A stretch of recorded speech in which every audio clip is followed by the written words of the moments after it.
Popularizados na década de 60, festivais de música são lugares nos quais as pessoas se permitem sair de suas rotinas pessoais e profissionais, à medida que o dia a dia se torna muito estressante por causa de nossos atuais estilos de vida. Sejam 100, 500 ou 20 mil pessoas, um festival é um lugar onde a energia humana é canalizada em uma só via, fazendo desses eventos poderosos meios de influência na cultura global. Um grande ritual que reflete o presente, onde memórias são feitas, casamentos e amizades são formadas e muitas vezes astros da música são criados.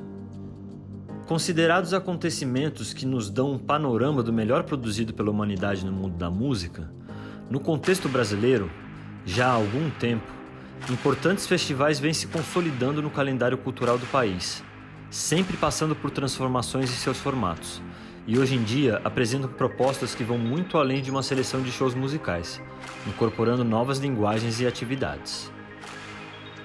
Na continuidade desta série, o bate-papo Festivais em Cena conversará com os mais influentes profissionais do ramo dos grandes festivais de música, para que juntos provoquem uma reflexão profunda sobre o impacto positivo que esses eventos causam na indústria da música, suas dificuldades e diferentes meios de cooperação para suas continuidades. Neste segundo episódio, conversaremos com Lu Araújo, idealizadora do Mimo, festival realizado em cidades históricas do Brasil e da Europa desde 2004, sendo totalmente gratuito e ocupando espaços do patrimônio. O evento já foi assistido por um público de quase 2 milhões de pessoas e realizou mais de 500 concertos com grandes artistas do mundo todo. Como segundo convidado, conversaremos também com Luiz Restife, um dos responsáveis pela In-House, agência que nos últimos anos vem se destacando através de uma pluralidade de eventos culturais e festivais como o Nômade Festival, Sons da Rua, Na Lata, entre muitos outros.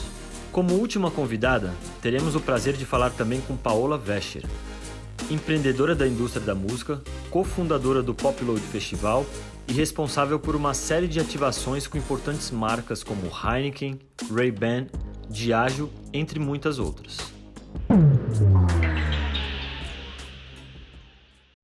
Boa tarde a todos e a todas, sejam todos e todas muito bem-vindas aqui ao bate-papo Festivais em Cena, promovido pelo Sesc 24 de Maio. Esse vai ser nosso segundo episódio da gente falando sobre o circuito, sobre a história dos festivais. E esse segundo episódio a gente fala sobre um tema muito, muito importante que eu vejo que é pouco discutido assim publicamente por aí, que é continuidade e financiamento dos festivais. Enfim, a gente fala bastante sobre a ascensão desse tipo de evento no Brasil e no mundo inteiro, e fala pouco sobre quais festivais acabam conseguindo perdurar, acabam conseguindo durar ao longo do tempo, que é uma tarefa muito difícil. E para isso, hoje eu converso com 3 profissionais aqui incríveis, super queridos e queridas, amigos, a Lu Araújo, da Mimo Festival, o Luiz Restife, da agência In-House, e a Paola Vescher, cofundadora do Pop Load, e um monte de outras coisas que ela vai falar aqui para a gente também, que eu já nem consigo lembrar de cabeça. Então, muito obrigado pela presença de vocês 3, muito obrigado por terem topado. É de extrema importância a gente conversar sobre isso aqui hoje. Eu tenho muitas dúvidas aqui, muitas coisas que eu gostaria de perguntar. Eu trabalho já com o festival há muito tempo, mas a continuidade, o financiamento, os recursos não é uma área que eu atuo muito. Então, assim, mesmo trabalhando com o festival, tenho muitas dúvidas. Então, eu vou fazer algumas perguntas aqui. Se possível, escutar de vocês 3 a resposta da mesma pergunta, mas se isso mudar no meio do caminho, tudo bem, a gente vai para outro lugar que é relevante, tudo certo.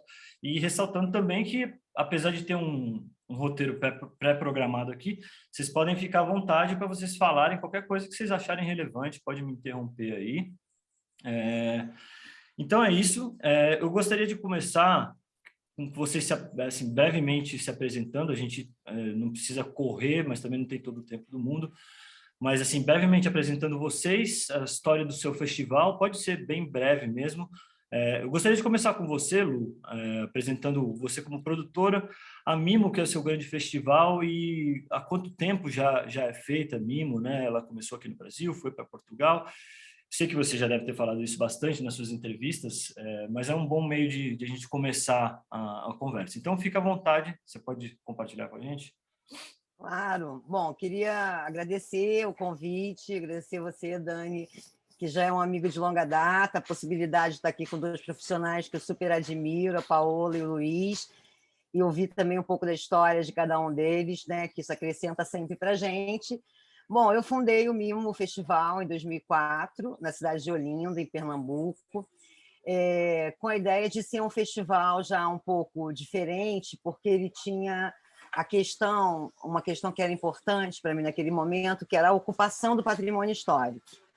Eu tinha passado um carnaval, eu era produtora e empresária, trabalhei muito tempo dessa maneira, e passei um carnaval em Olinda e vi uma cena que me desagradou e com relação a um jovem, em relação à igreja, uma garrafa que foi jogada na igreja, e achei que aquela cidade era muito charmosa, mas todas as vezes que eu ia a Olinda, as igrejas estavam sempre fechadas, e que a gente podia fazer uma ocupação diferente. Estava em busca de alguma coisa também para mudar um pouco, sair dessa vida de produtora e empresária, que já tinha enchido um pouco o saco.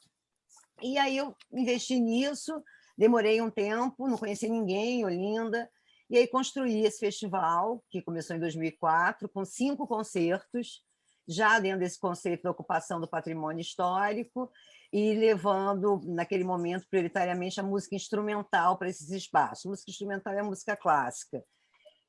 De lá para cá, muitas coisas mudaram também. Até 2009, eu trabalhei com o festival só nesses espaços, fazia algumas coisas também nos casarios da cidade, mas basicamente a ocupação das igrejas.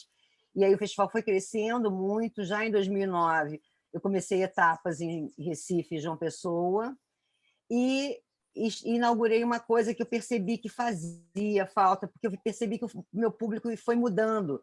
Começou com um público mais adulto e tal, mas de alguma forma aquilo foi encantando também um público mais jovem, e aí eu abri o palco. Comecei a fazer coisas no palco, que me permitiu também abrir um pouco a questão da programação, sair mais desse ambiente da música instrumental e da clássica para a música pop, e investir também em nomes internacionais de maior peso que as igrejas não comportavam. De lá para cá, a partir de 2012, eu comecei a crescer pelo Brasil, aí foi uma cidade a cada ano: Ouro Preto, Paraty, Ouro Preto, Tiradentes, depois Rio de Janeiro. E em 2016, eu comecei, em 2015, na verdade, 14, 15, eu comecei um processo de internacionalização da marca, buscando uma cidade no exterior para fazer, e daí eu cheguei a Portugal e me estabeleci na cidade de Amarante, em Portugal, que é uma cidade que fica mais ou menos uns 50 minutos do Porto, na região norte de Portugal, também que tem essas mesmas características do patrimônio e tal.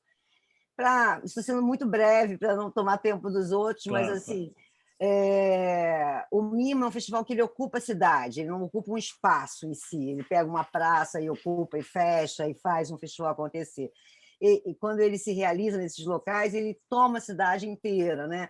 Então, é um pouco diferente a infraestrutura que se monta, as necessidades. Ele é um festival que acaba sendo um festival bastante caro, já que a gente vai falar de financiamento, porque a maioria desses espaços não estão preparados para receber essa programação artística que eu trago e que leva essas cidades. É basicamente isso. É um festival que tem hoje mais de 1.900.000 espectadores, né? Fiz 54 edições ao longo desses 17 anos, porque durante muitos anos eu fiz mais de 4, 5, 6 edições por ano. E eu vou contando mais no meio do processo, é isso. Legal, um festival gratuito, né? Pois é. Esse aí é o Em grande todos os barato lugares. dele. Ele é um festival Sim. de alto padrão, com uma programação artística internacional, mas ele é oferecido conceitualmente de forma gratuita para o público. Maravilha, obrigado por compartilhar aí. Luiz, agora eu gostaria de falar com você aí. Eu conheci eu nem vou pegar muito tempo dessa conversa, porque no episódio 1 eu conversei com o sócio dele, o Juliano, já falei sobre essa história, mas conheci o Luiz e o Juliano do modo mais inesperado possível, assim, através do sistema do PROAC, eles procurando parceiros, enfim, a gente acabou virando grande amigo, Produtores se ajudando, né, Dani? os produtores se ajudando, e eu conheci eles bem no momento que eles estavam numa transição, pelo que eu entendi, ele pode me corrigir se eu estiver errado, que eles já trabalhavam com festas há muito tempo. Falaram, agora a gente quer montar uma agência para fazer projetos culturais, uma agência de entretenimento cultural, fazer festivais, enfim.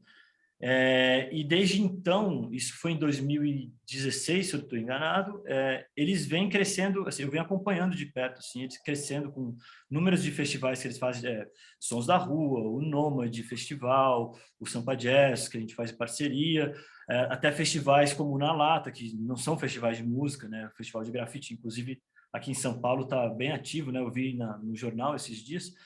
E o que eu gosto é que desde então sempre teve essa preocupação do in-house, do tipo, não, a gente vai se esforçar ao máximo para esses eventos têm que acontecer todo ano, né?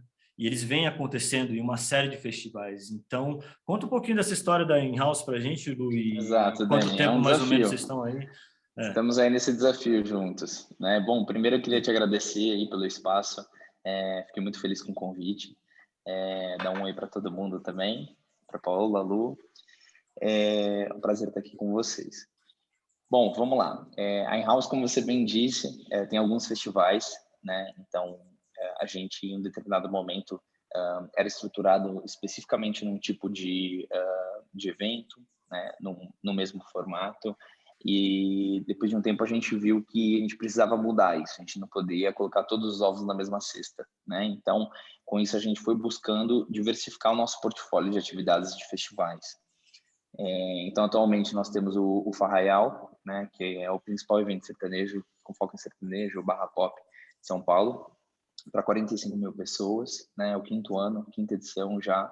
Sons da Rua, que gira em torno de 20 mil pessoas, com foco em hip hop, também que é um evento aí que nos enche de orgulho e tem uma pegada cultural muito forte. O Nômade, que está na terceira edição, né, essa pandemia atrapalhou bastante a gente, mas o Nômade também é um showdown nosso aqui quanto a festival, que a gente vai para uma pegada mais MPB, né? O Sampa Jazz, nós temos essa parceria aí, juntos, inclusive, que também é um festival que nos enche de orgulho. E um outro produto também, que vem crescendo cada vez mais, São Paulo, né, como agora se tornando a capital do carnaval, nós temos uma arena de carnaval que roda cerca de 100 mil pessoas, né, por edição. Esse ano serão 6 finais de semana, com os principais artistas que tem com foco em carnaval. Então, desde hoje nós fizemos o lançamento do Léo Santana com o Baile da Santinha, que é um projeto que ele já tem há bastante tempo. Silva, a gente vai fazer o bloco do Silva, Gilsons também, faremos lá na nossa arena. Faremos também Wesley Safadão, que também para carnaval, né, tem um público gigantesco. Dicinho e Menos é Mais, Anitta e mais alguns outros nomes. Então, esses são os principais festivais, né? Eu acho que falando também de Na Lata, que a gente sai do segmento musical, a gente vai para uma outra linha, né? De arte urbana, grafite, é um festival internacional de grafite, que também nos traz muito orgulho. Boa parte das empenas que a gente vê aí por São Paulo, e principalmente na região do Largo da Batata, Faria Lima, nós que fizemos em parceria com a Secretaria de Cultura, estadual e municipal, né? Esse ano a gente estamos finalizando agora a pintura de uma empena com o Pichavo, né? O Obey também está chegando aqui no Brasil, que também vai fazer também vai fazer a obra dele. Então nós dividimos dentro do nosso portfólio entre vários projetos, né? E esses projetos eles vêm aumentando a ideia que a gente consiga ter mais produções culturais aí ao longo do ano. Pô, legal, obrigado. Valeu mesmo.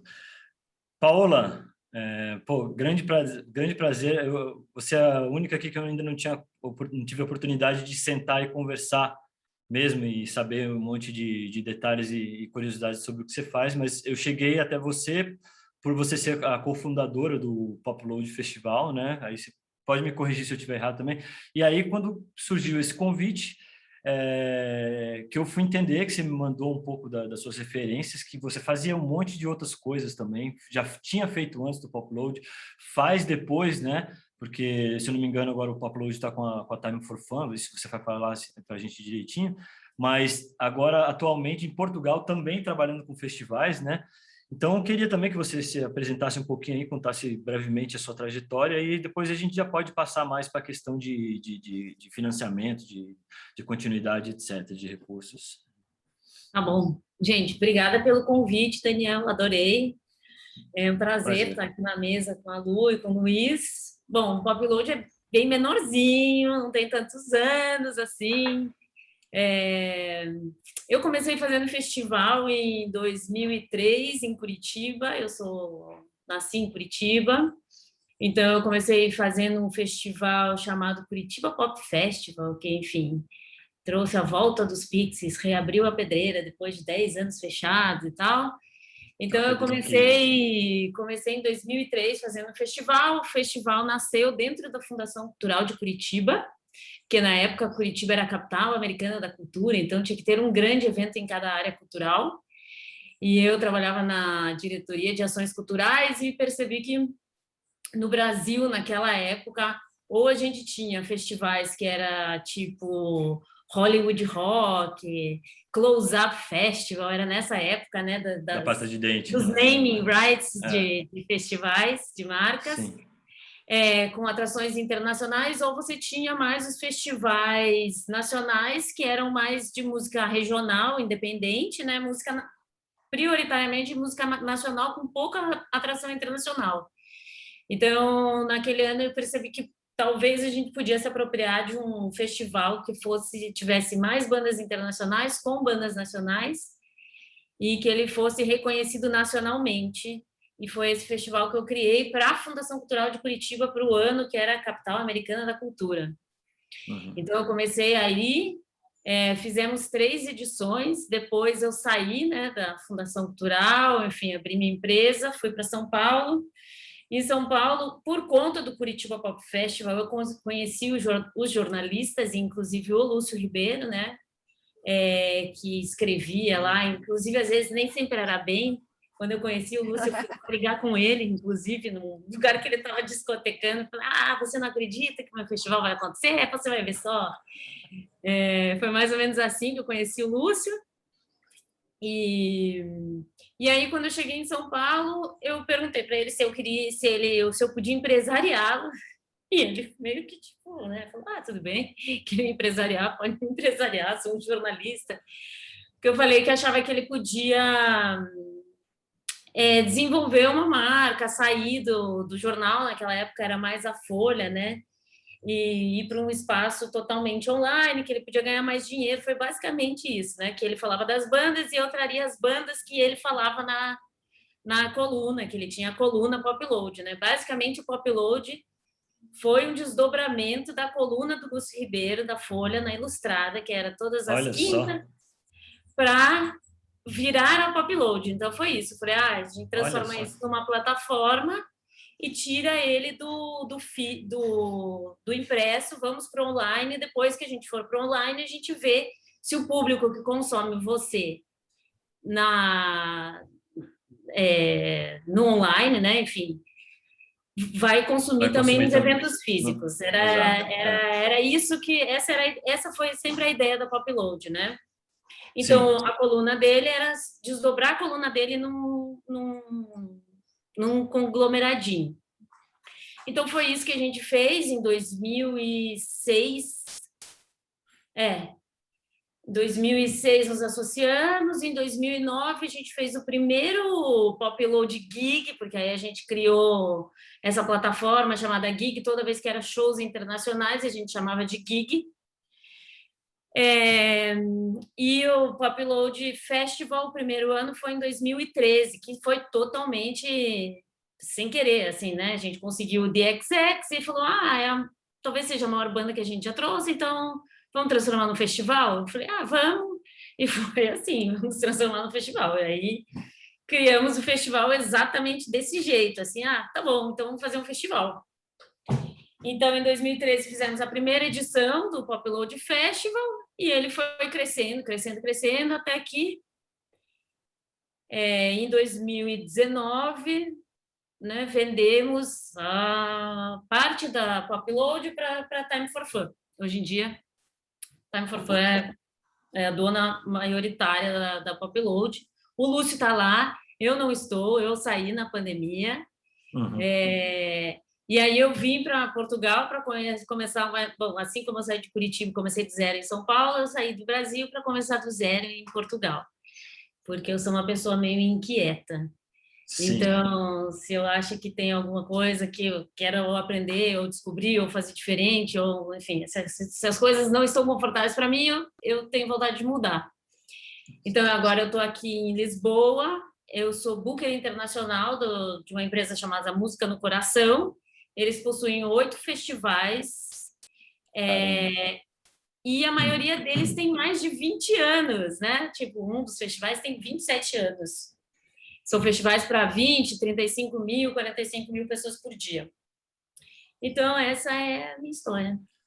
Pô, que demais. Eu acho incrível toda vez que eu sei da história no festival. Tipo, a Mimo eu já sei que a Lu estava em Olinda, pô, alguém tacou uma garrafa, ela, pô, falou, isso daqui não pode, isso daqui tem que fazer. O Paulo André estava falando aqui na edição passada que ele, quando ele fez o Abril Pro Rock, você conhece bem o Paulo, né, Lu? Aí ele falou, cara, eu tava lá e aí a pessoa fazia... Era a época que tava pegando é o bicho, vou te devorar, crocodilo eu sou, né? Ele falou que ele viu aquela cena, inclusive dos amigos dele fazendo, falou, não, preciso fazer um festival de uma música foda mesmo, não sei o quê. E cada festival tem essa história, né? Essa que você acabou de contar do Pop Load, eu e o Luiz, do Sampa Jazz, que acabamos se conhecendo no sistema do PROAC, sabe? É bem curioso. Mas tudo bem, agora devidamente apresentados, vamos falar da questão dos recursos do financiamento para ter essa continuidade. Eu sei que é muito peculiar, né? Cada caso, como você vai atrás dos recursos, como você capta o dinheiro. E eu sei que é um papo que daria para a gente marcar uns 5 bate-papos desse aqui e ficar falando horas e horas e horas. Mas a intenção mesmo é compartilhar um pouco das histórias para pessoas que estão começando, né? Que estão começando a fazer festivais, estão querendo fazer festivais, que já fazem, e estão nessa batalha de como fazer o festival sobreviver a cada ano, que elas possam ser inspiradas com toda a trajetória de vocês, né? Que são pessoas que fizeram bastante coisa com marcas, que sabem exatamente o que elas querem, às vezes nem tanto, mas por aí vai. Então, até queria começar a falar com a Lu de novo, porque a Lu, por ter a Mimo aqui, que já tem quase 2 décadas, né, Lu? Eu vejo que você deve ter passado por várias fases de como era captar patrocínio, sei lá, desde quando você começou em 2004 até hoje em dia, deve ter mudado absurdamente, né, o cenário todo de captação. Mas o que eu acho curioso da Mimo, por exemplo, a Mimo teve um patrocínio do BNDES por mais de 10 anos, porque eu lembro, inclusive, de uma edição que comemorava os 10 anos de BNDES e Mimo, né? É uma coisa que eu vejo que é bem difícil hoje em dia, porque os patrocinadores até continuam, mas é difícil você ver perdurar por tanto tempo assim, né? Então, Lu, desse tempo para cá, como é que você fez? Como é que foi esse processo de captação de patrocínio? Como é que se deu essa relação com o BNDES, por exemplo, que é uma coisa super rara de se ver hoje em dia, né? E porque eu imagino que, sei lá, a gente começa sozinho, mas mais para o futuro, eu sei que você acabou virando sócio de outras pessoas também, do Calainho, se eu não estou enganado. Enfim, posso estar falando besteira aqui, vocês me corrigem, mas eu queria saber um pouco desse processo de captação com a Mimo, como é que é cada ano, que você, assim, quase 2 décadas que o festival está aí, e o que você teria para falar disso? Dani, eu passei por muitos momentos, e na verdade ainda passo, né? Eu nunca deixei de ter essa sensação de que eu não tenho certeza se o ano que vem eu vou conseguir fazer, sabe? Mesmo tendo tido a sorte de ter patrocínios de continuidade como eu tive. Eu acho que o Mimo tem essa... Ele nunca foi um festival de muitas marcas, não é isso. Eu acho que assim, as marcas que patrocinaram o Mimo estavam em busca de alguma coisa que fosse relacionada também ao histórico delas, como patrocinadoras ou com o negócio delas. O BNDES, eu tive 11 anos de patrocínio deles, uma boa parte como patrocínio apresenta, a Master, depois eles desceram para cotas de patrocínio, mas porque eu tinha uma coisa de trabalhar com patrimônio histórico, que era a grande bandeira do banco, que era a reforma, a restauração dos patrimônios brasileiros. O BNDES, é o maior promotor do restauro do patrimônio histórico brasileiro. E aí tinha uma questão que era vinculada a isso, que é, eles restauravam isso com dinheiro, muitas vezes por lei, né? Lei Rouanet, lei federal, enfim, mas quase todos esses espaços são espaços particulares, de alguma forma, vinculados à igreja, a maioria deles, mas usavam dinheiro público. E aí acabavam não dando as contrapartidas necessárias para isso. Então, o mimo chega nesse momento. Então, o que o mimo traz? O mimo expõe a visibilidade deles como restauradores, ou seja, a maioria dos lugares que eu trabalhei foram restaurados ou tiveram alguma intervenção do BNDES, e o que eu fazia, totalmente gratuito, era bastante interessante para eles, nessa contrapartida, inclusive, da lei. Fora isso, o Mimo também é um festival que tem 100% de benefício da Lei Rouanet, então isso também interessa muitas marcas, já que a música, na verdade, quase sempre tem 80%, principalmente quando tem músicas mais pops e tal, outro universo, mais cantadas, né? Mas, assim, isso para te contar um pouco dessa relação com o BNDES, mas cada relação é uma relação. Quando eu cheguei no Bradesco, que eu também tive o Bradesco 6 anos seguidos, eu acho que eu tive sorte nisso, sabe? De sempre estabelecer boas relações com as marcas. O Bradesco patrocínio Master durante 6 anos, mas o Bradesco estava em busca de projetos que fossem fora do eixo Rio e São Paulo. E eu estava começando coisas em Ouro Preto, em Paraty, a Olinda já era assim, né? Mas o início foi muito difícil, porque aí, contrariamente, naquele momento, ninguém queria patrocinar nada que fosse no Nordeste. E eu, uma pessoa que vivia no Sul, não queria fazer nada no Sul, queria fazer lá, queria de fato experimentar uma outra relação, queria ocupar aquilo, queria fazer um festival que fosse naquele lugar, mas que não fosse daquele lugar, que fosse brasileiro, um festival de importância numa cidade histórica, né? Olinda é a cidade das mais antigas que eu trabalhei, né? Mesmo Ouro Preto é mais histórico, foi a segunda cidade a ser tombada com patrimônio da Unesco e tal. Mas o início foi terrível. E é sempre um desafio grande, né? Trabalhar essa questão de quem vai ser esse patrocinador para um evento que é caro, porque ele não é um milagre, apesar de acontecer nas igrejas, acontecer e que não conta isso. com dinheiro de entrada, né? de ingresso. Principalmente por isso. E eu acho que hoje em dia é tarde para mudar isso, sabe? Quando eu penso, às vezes, eu penso, mudar isso agora, talvez seja o caso de parar o mimo e Quase começar um 20 anos, novo né? projeto, né? Sim, claro. Mas cara, eu não tenho uma fórmula. O que eu acho é que tem muito trabalho. Tenho a sorte de fazer um festival que caiu no gosto do público.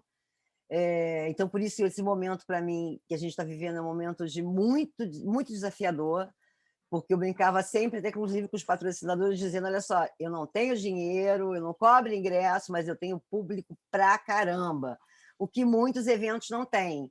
Eu nunca tive no Mimo, você já frequentou o Mimo algumas vezes, eu nunca tive um evento, sei lá, Que um tivesse pouca concerto gente. cancelado. Não, pouca gente às vezes até acontece, mas cancelar por falta de público, nunca, muito pelo contrário.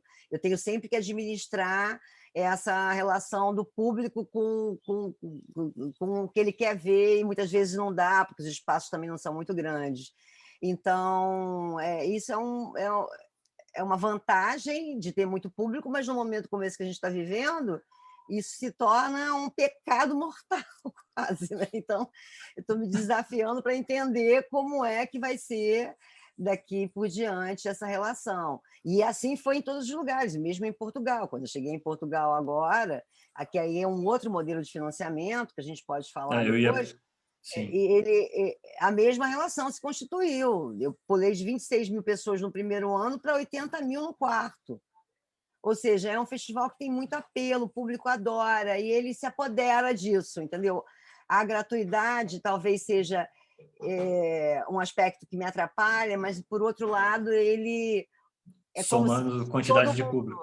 não fosse só meu. Não, é isso que as pessoas se apoderam, elas se sentem bem. As cidades gostam, porque elas deixam... As pessoas não pagam ingresso, mas ficam hospedadas, comem lá, fazem tudo, né? Gastam dinheiro na cidade. Então, é um tipo de gestão diferente, assim, o que eu faço. Depois a gente pode ir detalhando, porque tem todo um investimento por trás, por isso que ele precisa ser bancado por alguém, né? Legal, acho bem interessante porque você falou, né, o Mimo nunca foi um festival de muitas marcas, mas sempre alguma que está bem presente ali. E aí gostaria até de ver com o Luiz e com a Paola, porque, por exemplo, no caso do Luiz, eu que acompanhei também desde o começo, eles, tá bom, agora como a gente vai captar patrocínio, né? Então, alguém para pegar o telefone e começar a ligar, sabe, de telefone em telefone, empresa em empresa, e indo atrás disso. Então, Luiz, no processo da in-house, nesses anos todos, vocês acabaram por montar uma área comercial grande agora, e que, pô, que eu vejo que funciona bem. Como é que foi esse processo até chegar aí? Se quiser falar sobre dificuldades e, inclusive, falar também um pouco sobre a...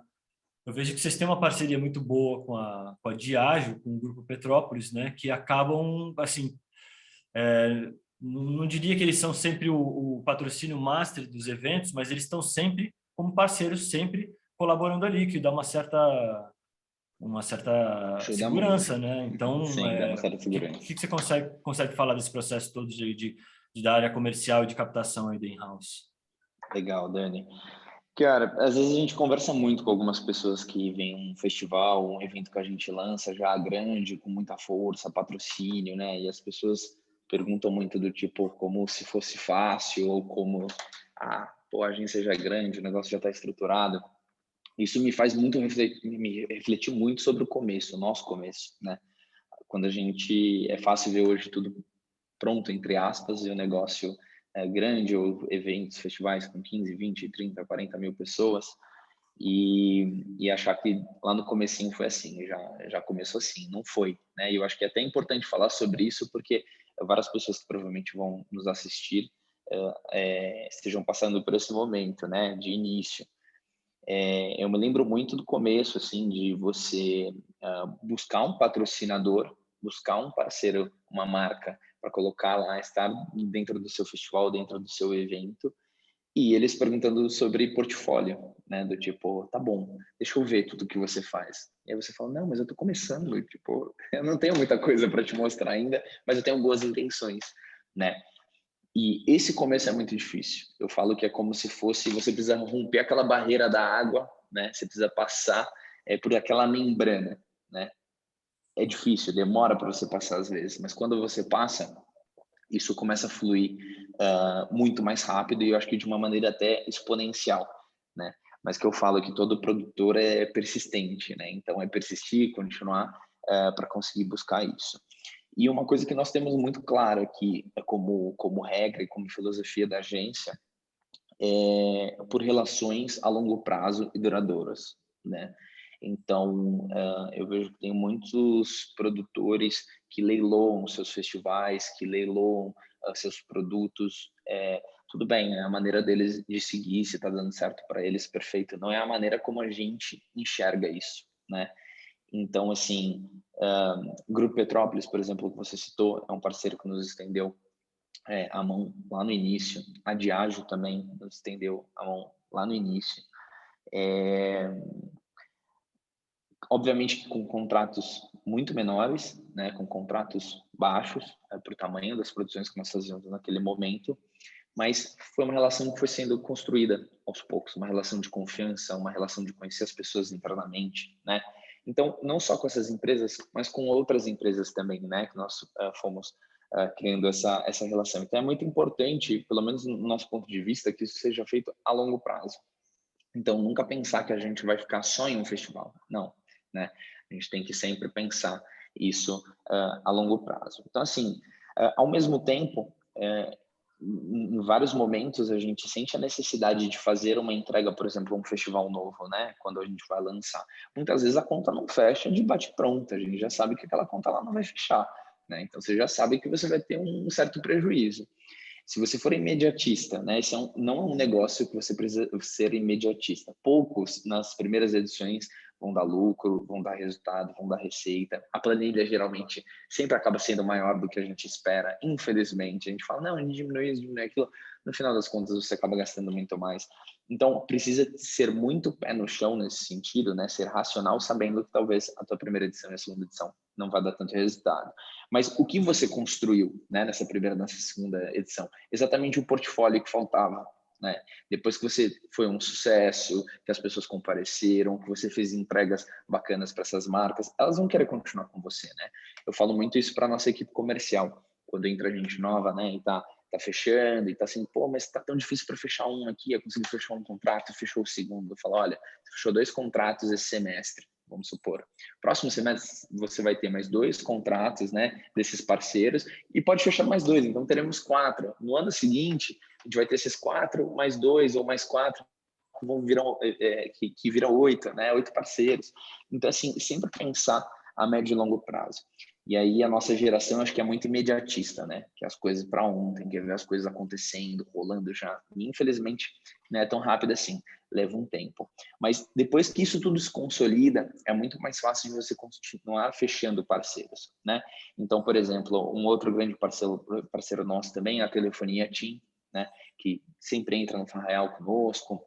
Porque um dos pilares dela, um dos pilares da telefonia, também é o pilar musical. Então é muito importante eles se conectarem com esse público, né? E aí quando a gente fala de Farraial, é um prato cheio. Então, quando tem uma relação, um histórico com essa empresa de 5 anos, né, que a gente vem trabalhando no festival, quando eu vou lançar um novo, ela já sabe que ela pode confiar na gente, ela já sabe o tipo de entrega que a gente faz. Então, entre ir para um novo parceiro, às vezes, que vai levar algo duvidoso para ela, para algo que seja certo, ela prefere ficar no play safe, muitas vezes, né? Então, é por isso que, às vezes, quando a gente vai fazer um lançamento de um festival, a gente já vem com 10 patrocinadores, né? Mas por uma construção prévia que foi feita, né? Então, eu acho que é um pouco o segredo da captação, de fato, não é simples, né? Não é algo tão rápido de se construir, mas depois, uma vez consolidado, uma vez com essa troca de parceria realmente, que seja o ganha-ganha, o teu parceiro ele tem que sair do seu festival entendendo que ele realmente ganhou, que valeu a pena para ele, como você também, eu acredito muito nesse tipo de relação, aí você consegue consolidar isso a longo prazo. Sim, o que me faz pensar que a entrega do produto e a manutenção entre aspas, amizade ali, né, da relação profissional é essencial e tem que ser impecável, né, para isso acontecer, né?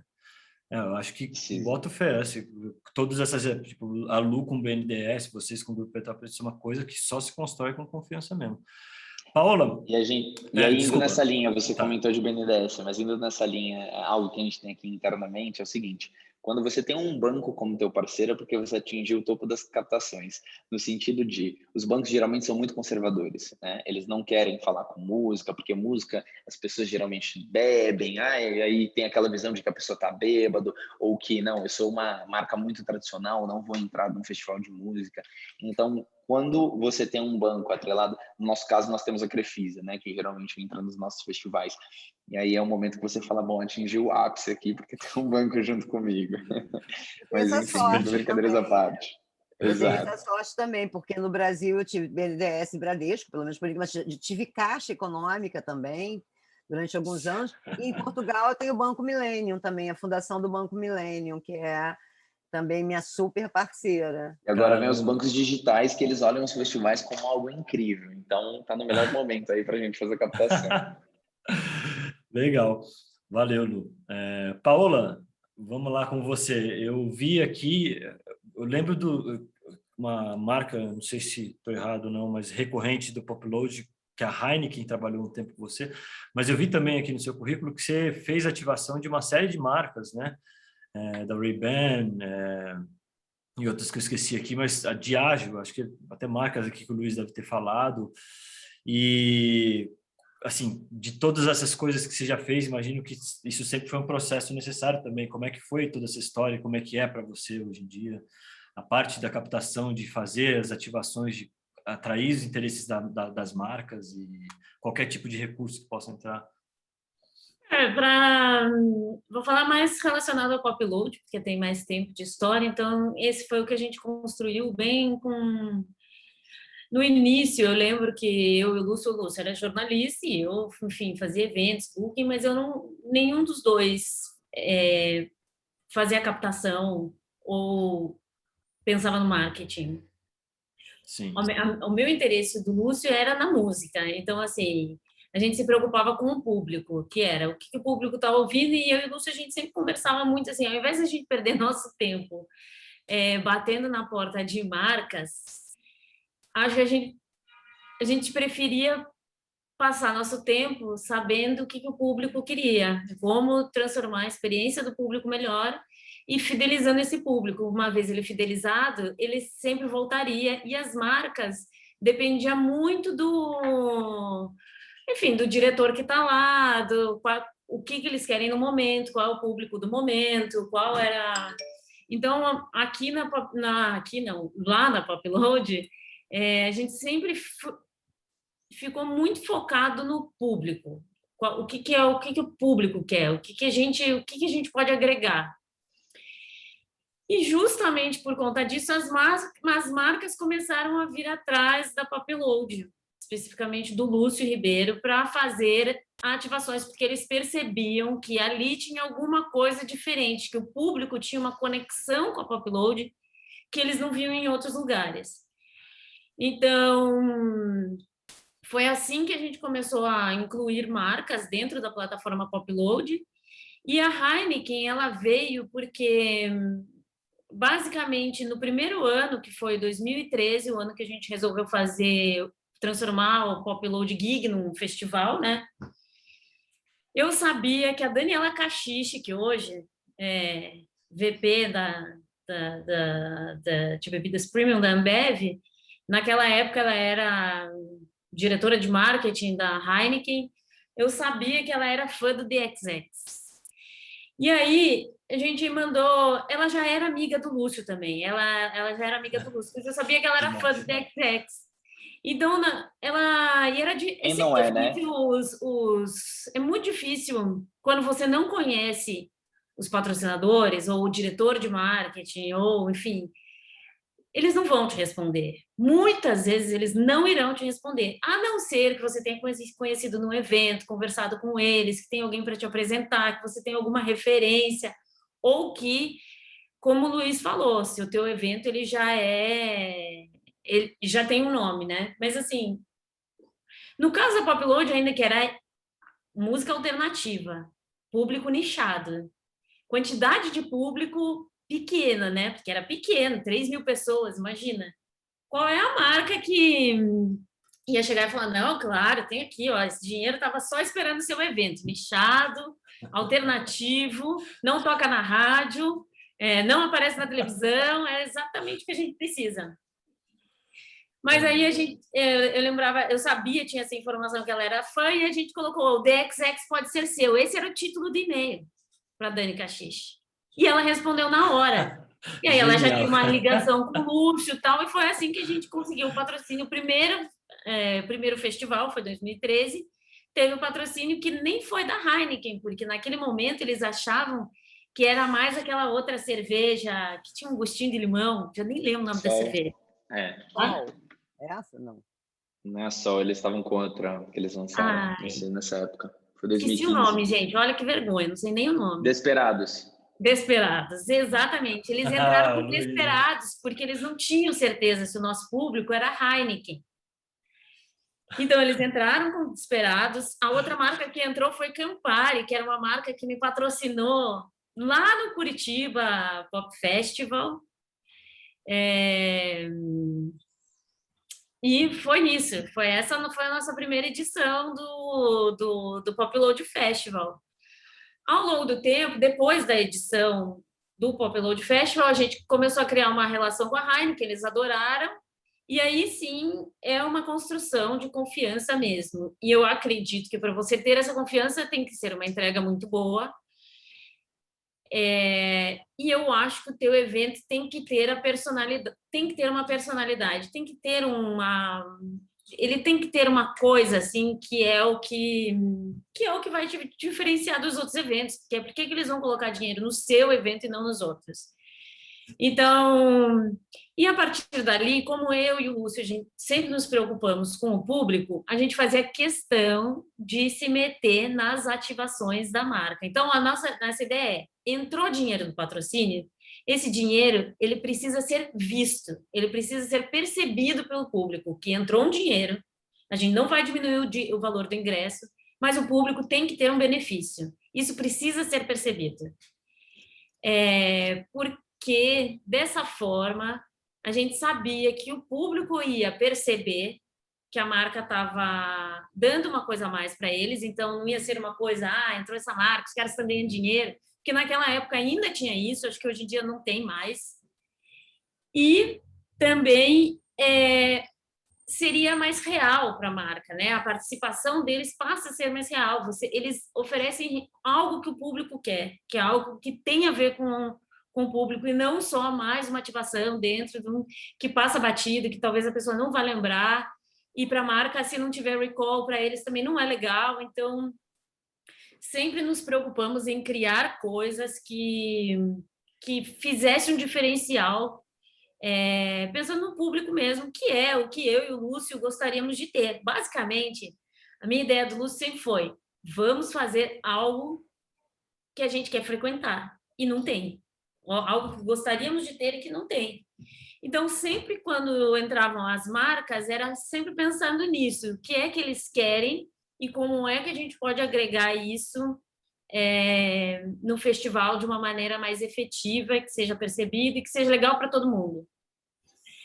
Então, muito por conta disso, começamos a criar ativações, e acabou que a gente criou várias ativações para a Heineken, que nem era mais dentro do festival, né? Criamos ativações fora, né? A gente criou... A Heineken chegava e falava assim, estou com um problema lá em Curitiba, preciso pegar o público jovem, não sei o quê, vocês podem criar alguma coisa? E aí a gente ia lá, criava, e foi meio assim que desenvolvemos quase todas as ativações dentro do Pop Load Festival, com quase todas as marcas, exceto Ray-Ban, que sempre criava a própria ativação, mas as marcas que entraram no Pop Load, exceto uma marca de banco digital, Nubank,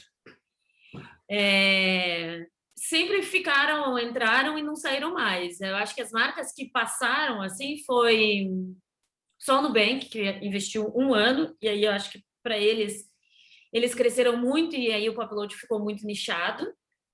E Calvin Klein, porque eles fizeram uma ativação que a gente falou que não seria muito legal, mas eles insistiram e realmente não deu resultado. Porque é isso, eu acho que a pessoa que cria o festival, ela sabe, ela conhece o público, ela sabe o que o público quer, ela sabe como ele consome, o que ele quer, como ele vai interagir com aquilo.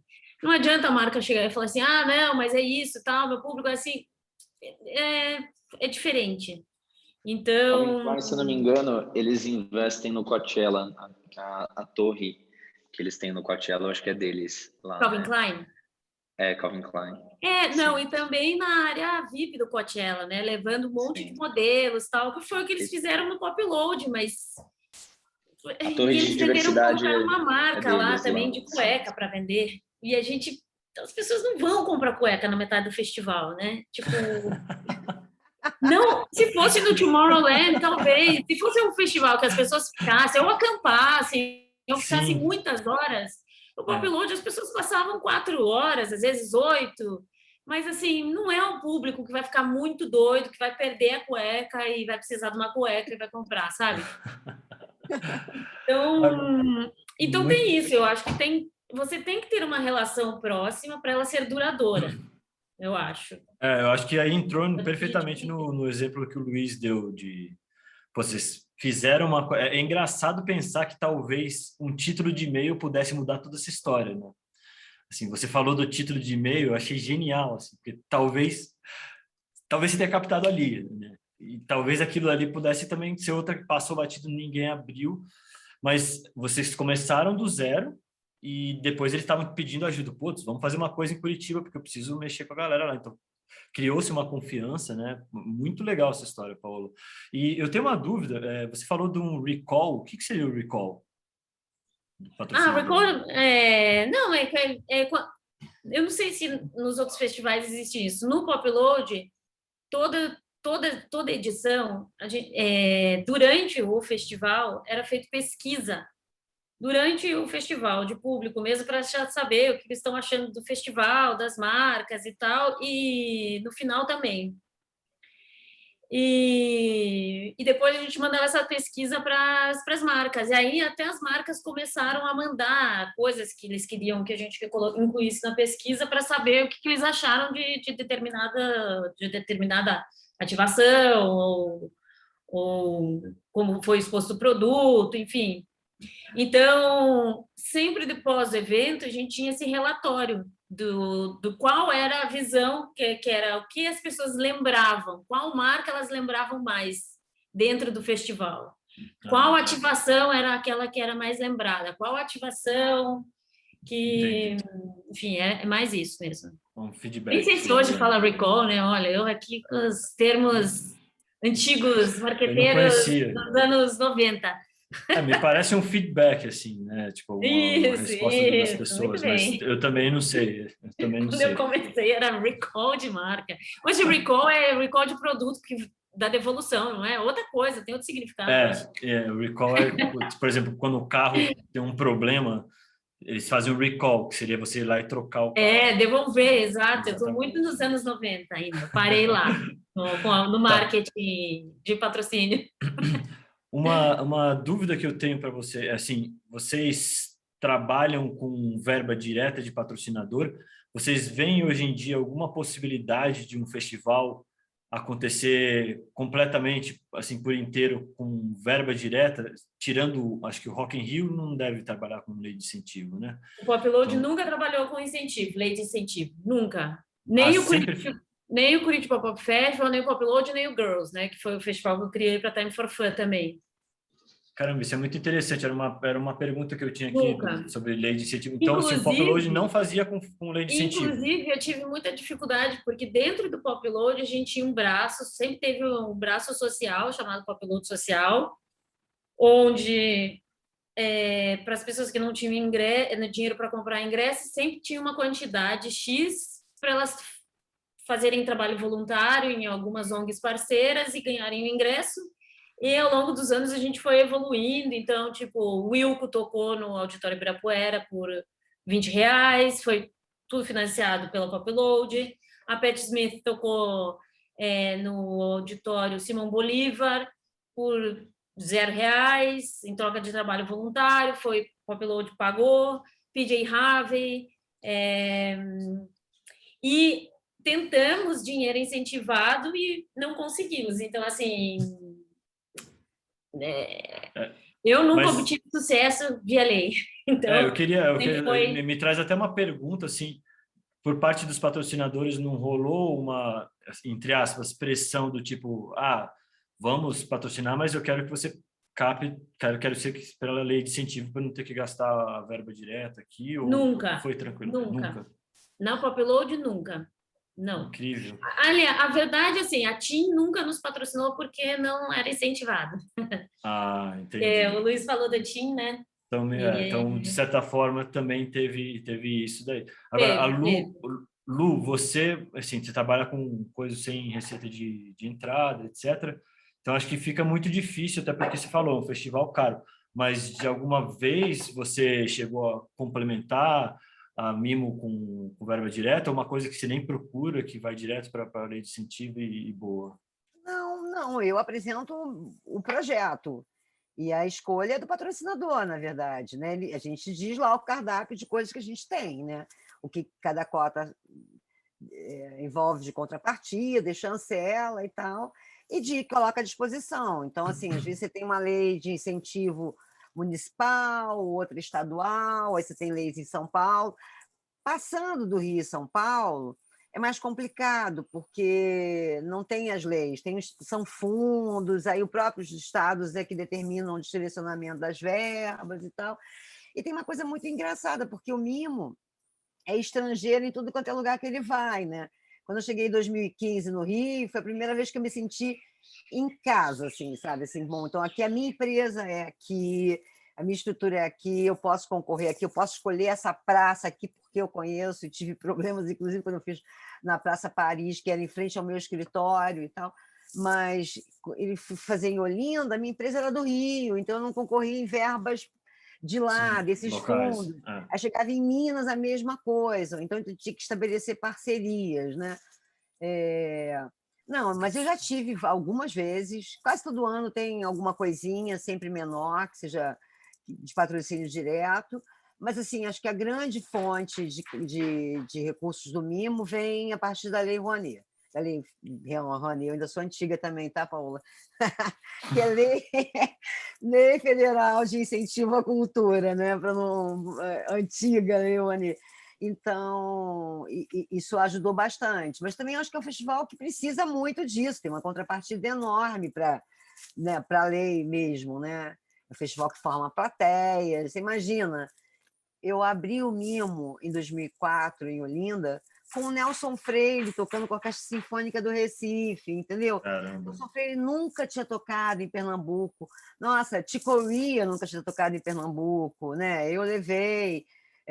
levei o Herbie Hancock para tocar em Paraty, sacou? Para 10, Nossa 12 mil Senhora. pessoas. Então, botei o Madre Deus para tocar para 500 pessoas na igreja em Ouro Preto. Quase apanhei, entendeu? Então, fiz umas loucuras Gente como querendo essa. entrar.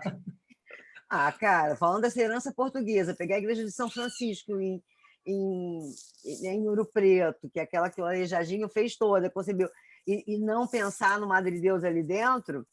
E aí eu fazia sempre umas áreas externas e transmitia os shows, né, para telões. Muitas vezes eu tinha mais público do exterior vendo pelos telões do que dentro da igreja. Mas nesse caso de Ouro Preto foi uma loucura, né? Assim. Cara. Então eu captava assim algumas coisas diretas, mas e aí depende do patrocinador. Eu tinha 3 anos também como patrocinadora. E aí era tudo leis estaduais, leis de CMS e tal. Aí em Minas eu tinha um parceiro para isso, no Rio mesmo fazia e tal. Mas essas outras todas, Bradesco, BNDES, Petrobras, que é atualmente minha patrocinadora, né? Quase tudo isso vem via lei de incentivo. Luiz, aí assim mescla bastante isso, né? Assim, porque eu também acho que o recurso ele vem do jeito que vem, você tenta viabilizar, então direto, lei de incentivo, e por aí Isso. vai. Varia muito, né? Tem algumas empresas que elas sabem trabalhar, não é só o proponente, né? O proponente também muitas vezes não sabe trabalhar com a lei de incentivo. É complexo, leva muito tempo, né? E muitas vezes o próprio patrocinador também não, né? Então, grandes patrocinadores, às vezes eles preferem ir na verba direta mesmo, porque aí basta uma assinatura lá da diretoria de marketing ou de patrocínios e o negócio já se consolida, né? Então, essa cultura de Menos patrocínio, burocrático. ela é menos burocrática na verba direta, né? É claro que dói mais no bolso do patrocinador, da empresa, do que leis de incentivo, mas ela acaba sendo mais fácil em relação à burocracia. E também não são todos os projetos, né, que você consegue enquadrar. Então, quando a gente fala de um festival, por exemplo, gratuito ou de grafite, como a gente faz, eu acho que é muito mais fácil da gente conseguir enquadrar, né, nos quesitos lá da lei e a gente conseguir fazer captações através de lei de incentivo. Né? E aí, obviamente, a gente usa alguns parceiros também, tanto para captação ou como proponentes, para o negócio se viabilizar. Mas depende muito de parceiro para parceiro, né? Alguns que são mais estruturados, essa parte de patrocínios, que alguns têm núcleos focados em patrocínios, né, de projetos culturais, que aí essa área está muito mais estruturada, é mais fácil disso seguir. Mas alguns outros que a gente conversa, nossa, está na mão do financeiro, que o financeiro não entende direito, vai para o fiscal, aí passa o advogado, aí quando você vê, passou o ano inteiro, fala Eles que não desistem quer mais antes de aprender, trabalhar. né? É isso. Desiste antes de aprender como é que funciona, né, cara? Porque é burocrático mesmo. Exato. É super burocrático e não tem uma coisa que eu sinto muito, que me ressinto muito, é essa coisa de não ter uma linha estrutural, sabe? Uma espinha dorsal que você possa aplicar a todos eles. Agora a gente está numa fase de editais, né? Deve estar todo mundo aqui, não sei, mas eu estou, pelo Sim. menos, trabalhando vários editais. Eu fico louca, porque a apresentação é 8.000 caracteres, o outro é 1.500 e o outro é Exatamente. 3.000. Se não tem uma Enlouquecedor. unidade, né? Deveria ter um padrão assim meio comum de, de, de estrutura para você facilitar a vida de quem usa, né? E é um grande desafio. E muita gente também não consegue ficar, né, Luiz? Porque, na verdade, também você tem um outro desafio. O desafio não é nem aprovar a lei e nem captar. Captar é muito difícil, mas depois prestar contas, fazer os procedimentos todos certinhos, e isso é uma coisa que eu acho que afastou muitas pessoas da lei, né? Porque precisa ter muita segurança ali, fazer tudo muito acertadamente para não ter problemas, porque, imagina, São no 5 festival de anos, grande né, que eles proporção. podem averiguar a prestação. Não, depois de, sei lá, 5 anos, você tem que devolver 100, 200 mil reais, sabe? Isso não é Com fácil. correção e tudo, né? Então, é complexo.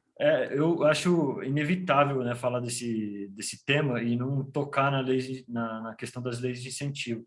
E eu venho conversando isso bastante com as pessoas e questionando, até porque eu conheço alguns festivais que eu até vou conversar por aqui, Psicodália, Forró da Lua Cheia, que eles conseguem um lance com bilheteria por serem vários dias seguidos também. Eu estou bem curioso para saber que eu vejo que eles dependem um pouco menos disso assim, né, para a continuidade deles. E toda essa questão de lei de incentivo me traz também uma coisa do internacional, né? Eu queria até saber de você, Lu, e talvez a Paola possa saber também um pouco, porque assim, são 10 anos que eu vou para o Womex, todas essas feiras aí que a gente já se encontrou lá, né? Inclusive, eu converso com as pessoas que fazem festivais lá, e eu falo sobre a lei de incentivo, os olhos deles brilham, assim, porque eles acham incrível isso, assim, porque lá não tem, essa coisa, né? E eles falam como é que é a batalha deles de viabilizar os eventos, os festivais, com o dinheiro de entrada, com o dinheiro de bar, assim, que é uma coisa muito... Você tem eventos gratuitos, óbvio, a Mimo, a gente está falando um deles, a Paula Abreu mesmo faz o Summer Stage lá em Nova York, que é gratuito, mas a maioria esmagadora deles, assim, vende ingresso, tem que vender bastante para existir, né? E não, vejo que não é tão fácil captar patrocínio lá, mas ao mesmo tempo eles têm uma coisa com as fundações, né? As famosas foundations.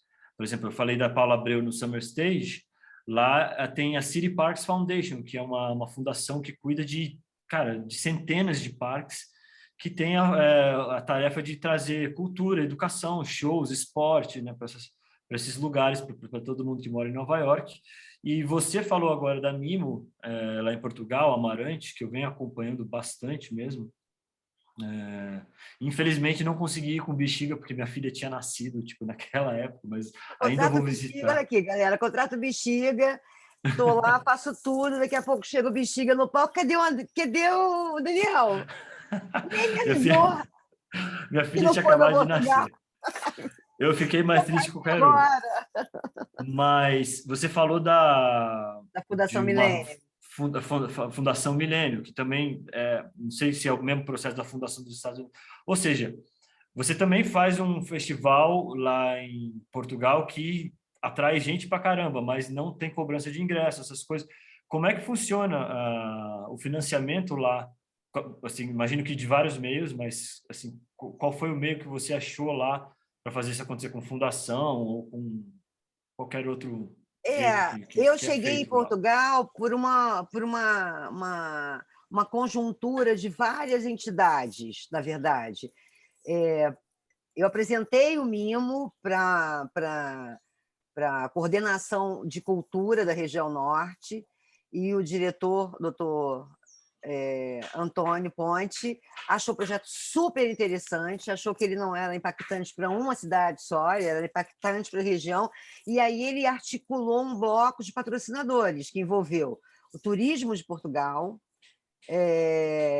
a Coordenação de Desenvolvimento, a CCDRN, que é a Coordenação de Desenvolvimento Regional do Norte, uma entidade chamada SIM, que tem, sei lá, alguns municípios da região, então ela é dividida, o país todo é dividido e tem aquela comunidade, que no meu caso era Tâmega e Sousa, a cidade de Amarante, do Porto, na época, eu estava entre as duas cidades, então eles foram convidados também a participar, e a CCDRN, junto com o Turismo de Portugal, trabalharam os fundos europeus. E aí foi isso que aconteceu com o Mimo nos primeiros 2 anos. Eu cheguei patrocinada via fundos europeus pelo Turismo de Portugal, com um pouco de recurso da cidade, um recurso menor, e e nesse primeiro ano, a Fundação Milênio já era um patrocínio privado, entendeu? Que veio crescendo comigo. Então, e eu tive outros, porque isso também não pagava o festival. Mesmo essa articulação grande e tal, isso fez o seguinte, olha só, dá para começar, mas aí é o que o Luiz falou. Nos primeiro e segundo ano, eu investi muito dinheiro para poder consolidar o festival em Portugal, entendeu? O fato de não ganhar e ainda investir, né? Era uma internacionalização de marca. Eu tinha consciência de que isso era preciso, que era preciso eu ter fôlego para manter essa estrutura. Pô, imagina, num ano eu fui 11 vezes a Portugal, assim, vinha e batia aqui e voltava. Pode visita técnica, né? Vou fazer visita técnica, ter reunião, apresentar, ou seja, organizar tudo. Foi um processo bastante longo. E depois, nos últimos 2 anos, eu tive... Aí a fundação foi crescendo, veio junto, entendeu melhor do que se tratava. Depois eu tive 2 anos a Santa Casa de Misericórdia, de Lisboa, que é uma patrocinadora importante em Portugal, que é vinculada à loteria local, né? E eles têm ações importantes e também essa coisa que o Mimo tem também, essa coisa da gratuidade e de ser descentralizado, né? Eu faço sempre em cidades, eu não fui fazer em Lisboa, eu fui fazer num lugar que hoje até assim dou risada, mas eu sentei inúmeras vezes em mesas de patrocinadores em Portugal para conversar, e eles me perguntavam, a primeira pergunta era: mas vem cá, me diz aqui, por que Amarante? Tipo, assim, era constrangedor, inclusive, ouvir isso, entendeu? E aí, no final dos anos, eu já dizia assim, vem cá, mas por que não Amarante? Porque era uma coisa, Portugal é um país complexo, né? Assim, adoro, amo, mas tem lá muitas dificuldades, e o Norte é muito visto, de alguma forma, como o nosso Nordeste. Eu passei exatamente por isso aqui também no Brasil, entendeu? Então, assim, tem uma coisa que o presidente atual diz que é: precisamos olhar para o interior, porque o interior de Portugal, cara, é precário em muitas coisas, entendeu? É melhor que o nosso, mas é precário em muitas coisas. E aí foi muito interessante poder desenvolver um projeto como esse também, agora, um grande desafio. E um desafio que não acaba. Eu, nesse momento, estou vivendo um novo desafio também, entendeu? Tenho me desentendido com a cidade de Amarante, por uma questão de procedimento estrutural deles lá durante a pandemia, que não foi bacana com o projeto como o Mimo. Então, ou seja, é um desafio. Então, estamos lá discutindo essa questão, vamos ver no que dá. Pode ser que eu mude de cidade em Portugal, pode ser que deixe de fazer em Portugal. Agora, o que eu sei, e que eu não tenho mais dúvida, é que eu tenho um case de sucesso. Que era isso que eu queria experimentar. Quando eu fui lá investir, peguei meus, sei lá, 100, 200 mil euros e investi para fazer um festival, é porque eu sabia que eu tinha percebido que eu tinha um canal, eu tinha um espaço para divulgar, que o meu festival era diferente, tanto no Brasil como na Europa. E isso eu não tenho a menor dúvida hoje. Já estou discutindo com outros lugares do mundo também a possibilidade de fazer. E dentro desse conceito, cidades menores e tal. Agora, ele é sempre preciso de uma articulação grande. Você não entra na casa de ninguém sem pedir licença, né? Então, para você fazer um festival de rua, que ocupe uma cidade... Porque o Mimo é name right de cidades, né? Quando eu vou para Amarante, eu vivo Mimo Festival Amarante. Quando eu vou Mimo Festival Olinda. Ou seja, aonde eu falo do festival, a cidade vem junto, né? Então, tem uma série de ganhos nesse sentido e uma série de desafios, viu? Mas eu acho que essa possibilidade também do financiamento, não sei agora como é que a Paula talvez pode explicar um pouco também da percepção dela nisso. Agora, é certo que fazer essa migração como eu fiz, eu já tinha quase 15 anos aqui, eu já tinha muita experiência e eu aprendi muito. Eu sou uma outra pessoa a nível de negócios, de entender o mundo, de entender as marcas, fez muito bem ao meu crescimento e eu acho que eu não vou parar de expandir. Ótimo, pô, que notícia boa. Paula, você que está morando aí, quer complementar com alguma coisa? O que eu vejo não sei aqui muito é que em Portugal, especificamente, funciona muito, tem muita verba das câmaras, né? locais, municipais aqui, né? Que eles chamam das câmaras. Então, e eles são carentes de projetos culturais. É estranho falar isso, mas é Meu verdade. Deus. Então, tem algumas cidades, às vezes até a própria, por exemplo, eu vejo aqui dentro da música no coração, sempre tem relação, eles sempre estão relacionados, muito bem relacionados com as câmaras. Então, fazem festival em Oeiras, o outro festival é em Zambujeira do Mar, o outro festival é na Praia do Meco. Então, sempre tem, que eu acho que no Brasil seriam subprefeituras, né? Dentro de ou as prefeituras de Não, determinadas seriam cidades. prefeituras mesmo. Até prefeituras e subprefeituras, porque eu acho que Oeiras é dentro de Lisboa, né? Que é da Grande Lisboa, mas enfim. Mas acho que é município, não? É, é. Então, funciona muito com o dinheiro das câmaras, que eles têm verba, muitas vezes sobra verba, e é como você chega lá com um projeto para ser aprovado e eles aprovam ou não. Eu vi também que na França, você também pode aplicar na França, que é como se fosse para uma fundação, que é dinheiro de município também. E aí, às vezes, você consegue fazer uma turnê na França, incluindo Portugal, Alemanha, com dinheiro de incentivo da França, que é quase como se fosse uma lei de incentivo, mas é uma lei de incentivo local. Então, assim, eles têm outras formas. Agora, o que eu vejo em Portugal, dos grandes festivais, que é onde eu estou trabalhando agora, todos têm naming rights. Todos têm naming rights. Assim, ó, o Primavera Sound aqui é Nós Primavera, o Alive é Nós Alive, o Superbox Super Rock, que é o nome da cerveja, enfim, todos têm Mel Sudoeste, que é tipo uma telefônica, todos, Vodafone Parede de Coura, todos têm naming rights. Entendi. Aqui eu já percebi que o patrocínio mesmo, o patrocinador é muito importante e ficam. Eles ficam por muitos e muitos e muitos anos. Muitos anos. Mas é isso, relacionamento. Eu percebo que eles investem muito em relacionamento com as marcas. Muito mesmo. E os investimentos são muito menores também, Dani. Muito menores. Relacionados Os com o montantes são Brasil. nada comparado com o Brasil. Nada comparado com o Brasil. Entendi. A gente Mas tem um mercado também completamente diferente aí, né? o mercado é diferente, mas também os custos fixos deles são completamente diferentes, muito menores do que no Brasil, assim. Eles fazem festivais para 40 mil pessoas, 120 mil pessoas, com uma equipe fixa de 10 pessoas. É assim, os custos fixos são completamente diferentes, sabe? O custo de produção é completamente diferente. Então, o Brasil tem muito mais dinheiro de patrocínio, mas também gasta-se em termos de produção, de custos, assim, é bem diferente também. A qualificação faz diferença, né? Você tem profissionais muito também. Mas aí tem uma coisa que eu acho que conta, que é o tempo de produção, né?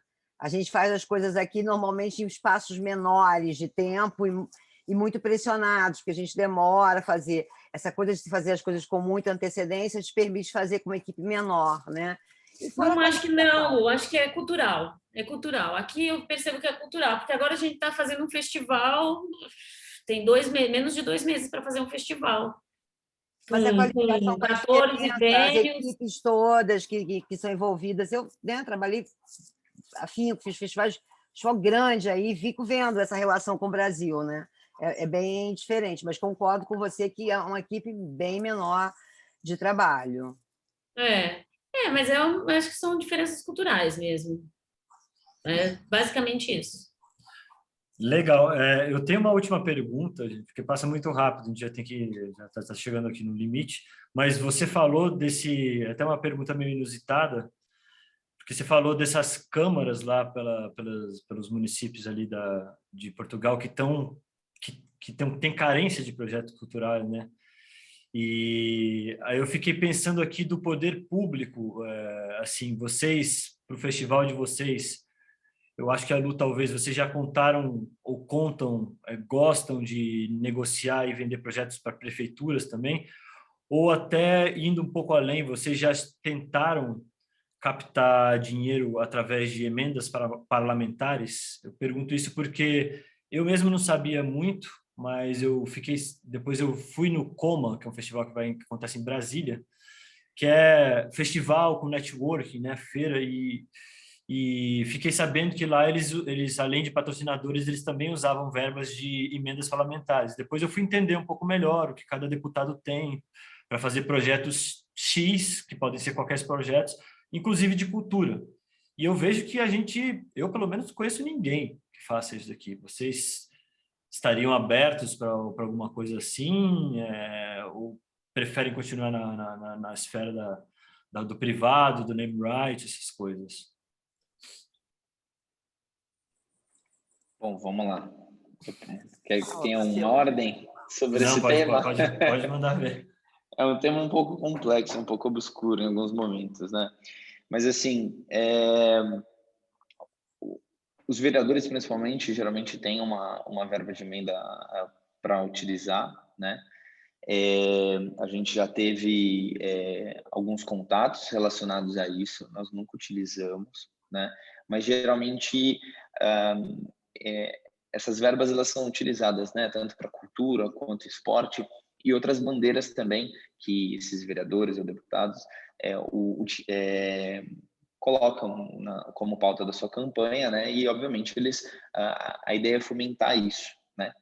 A única questão é que, assim, geralmente também quando você tem é natural que haja uma vinculação, né, do teu produto cultural com algum político, né? Porque obviamente quando ele destina uma verba, ao mesmo tempo ele está se vinculando a isso, né?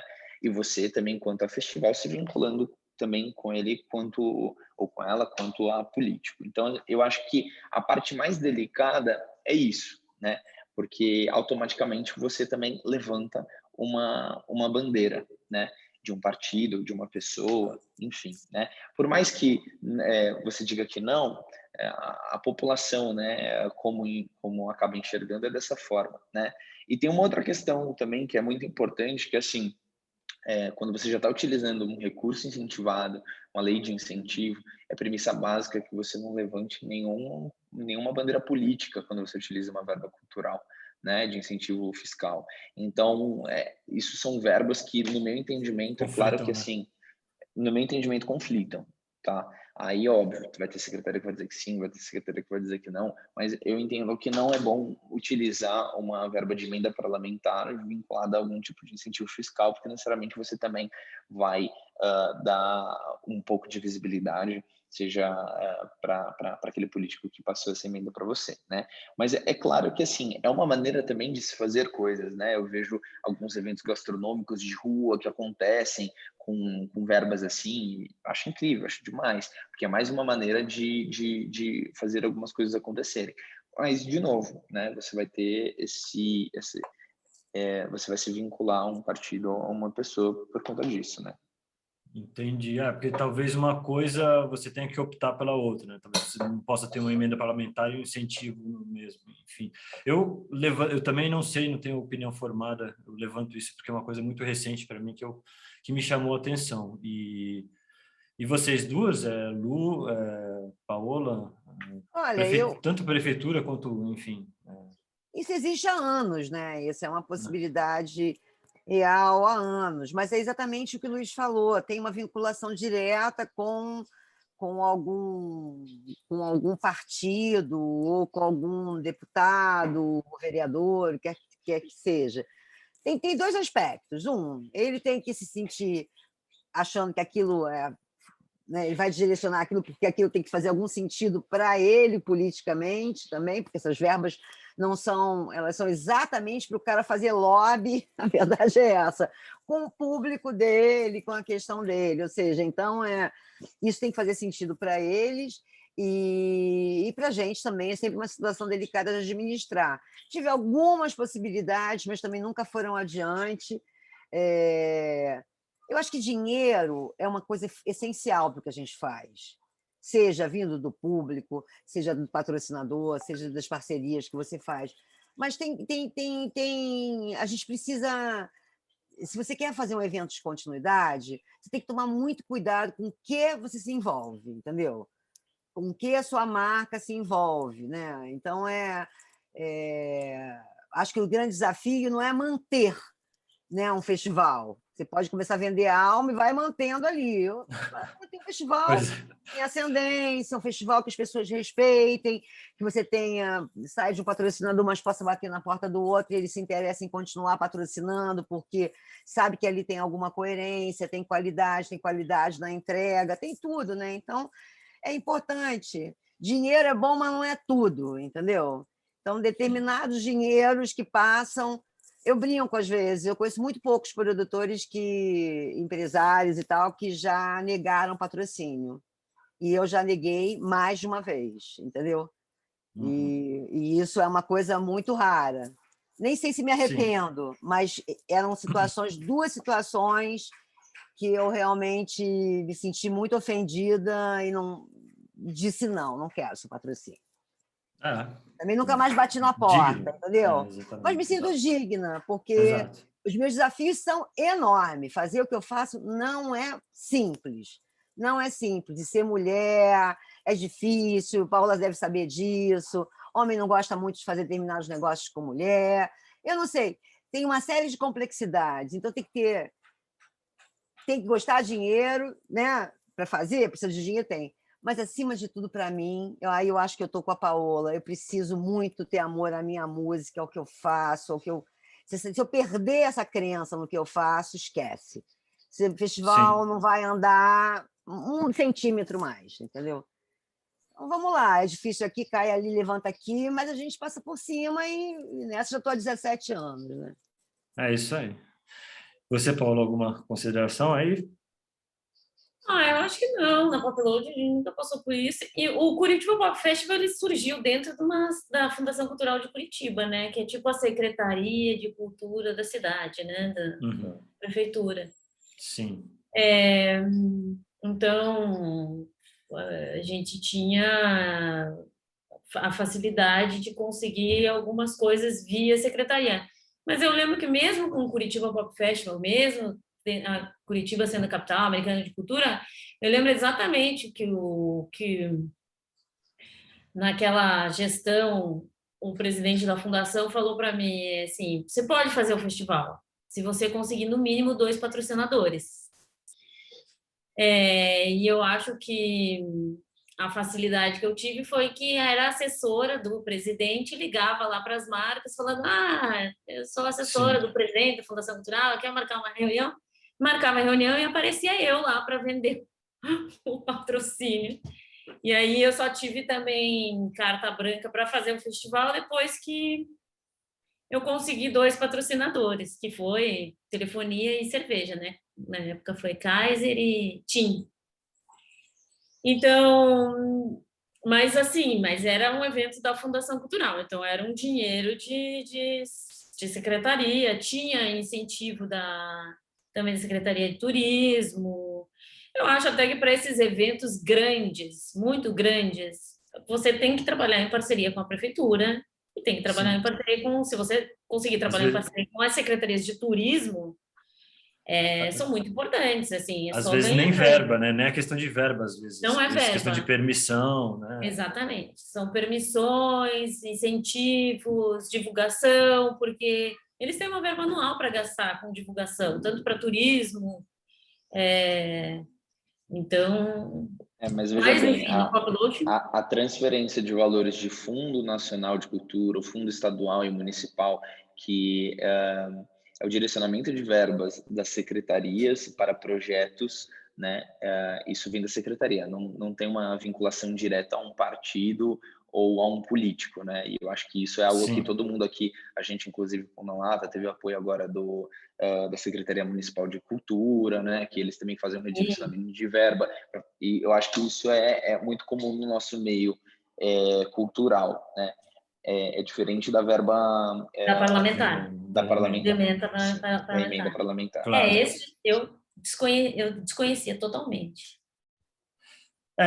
Assim, no final das contas, uma prefeitura, mas você sempre vai ter um partido gerindo ali, mas eu entendo o que o Luiz colocou aqui totalmente. Mas isso Pessoal, é uma coisa, Dani, olha, isso é uma Oi. coisa super estranha, porque, por exemplo, essas coisas são boas e são ruins, porque você também, às vezes, eu tenho casos com isso, com cidades que eu já passei anos, que você fica vinculado a um determinado prefeito, a uma determinada gestão, só porque Toca. você começou naquela gestão, entendeu? Sim. Efetivamente, você não tem nenhuma relação de proximidade ou nenhum vínculo político com aquilo, mas você é produto de uma outra gestão. O cara, quando entra no Brasil, ele tem o desejo, a necessidade de De desfazer tudo. acabar o que o cara Sim, construiu ali. total, é bem isso. Então, é muito maluco isso também. Eu ia falar que o problema, que eu vi o problema mesmo de... Acho ótimo, assim, uma prefeitura, o Estado botar um dinheiro para uma coisa da cidade. Agora, o problema é exatamente essa continuidade. Quando acabar aquela gestão, as pessoas... É incrível que as pessoas não têm esse interesse em continuidade. Agora, eu vou construir a isso minha acontece coisa. dentro da mesma gestão, inclusive, tá? Sim, Às vezes muda os o interesses. prefeito, muda dentro da mesma gestão, muda a pessoa que está lá, muda completamente tudo. É É uma muito ruim loucura. individualista, né? Porque, tipo, então agora eu vou começar a minha história, porque só pode ser da minha ideia, da minha cabeça. Não, assim, Quando altera legal. secretário de cultura, isso muda, né? Seja em qualquer âmbito, municipal, estadual, federal. A gente já teve várias mudanças agora com a lei do IR, por exemplo. No estado também acontece isso, como teve um travamento da verba do PROAC, né? Aí, não, mudou completamente, agora é edital. Todo mundo fica louco, né? E os produtores que vivem disso, como que fica? Não, agora vai mudar. Fica com gastrite, pô. Eu queria resumir o que é continuidade, que é o assunto do nosso tema aqui, e ver se o Luiz e a Paola concordam. Continuidade de um projeto cultural ou de um evento, de um festival, está altamente relacionado com quem faz, com o desejo de quem faz, com a garra de quem faz, com o interesse de construir de quem faz, porque a gente aqui no Brasil não tem patrocínios de continuidade, não tem, isso não é determinado. Eu posso ter tido 11 anos do BNDES, cada ano era uma novela, né, no sentido de vai renovar, não vai, é uma expectativa. Pela primeira vez na vida eu tive um patrocínio de 2 anos agora, que é fruto de um edital que a Petrobras fez. Mas isso era o meu sonho de consumo. Quem faz festivais internacionais com a gente sabe que a gente não pode ficar à mercê de um patrocínio de 2 meses antes, entendeu? Mas eu acho que continuidade tem que ser gerenciado e acontece porque tem gente atrás que vai dizer eu estou aqui, vou lutar e vou construir. É isso. Perfeito. Tem por aí mesmo. Gente, nossa, cara, daria para conversar bastante sobre isso. A gente até passou um pouquinho do previsto, mas não tem problema. Queria agradecer a presença, o tempo de vocês. Obrigado por compartilhar essas histórias maravilhosas. Nossa, muito, muito legal mesmo. E é isso. Espero que a gente se veja em breve, que essa retomada gradual continue cada vez mais. Os números de óbitos e casos de Covid estão descendo, a vacinação está avançando, os eventos estão voltando. É isso que a gente quer, né? A gente quer primeiramente ver todo mundo saudável e livre dessa tragédia que aconteceu. E espero em breve que a gente se veja, que eu vá no festival de vocês, que eu toque no festival de vocês. Ó, já estou vendendo meu peixe aqui. Mas ele tem que ir, né, Lu? Mas ele tem que ir, né? Mas eu vou, vocês sabem que eu vou. Mas obrigado, pessoal. Vou parar por aqui. Agradece, Dani. E a gente demais. se fala. Obrigado pelo espaço. Pô, obrigado. Prazer estar com vocês. Prazer Obrigada. aí. Também. Valeu. Até mais. Super Tchau, obrigada. tchau.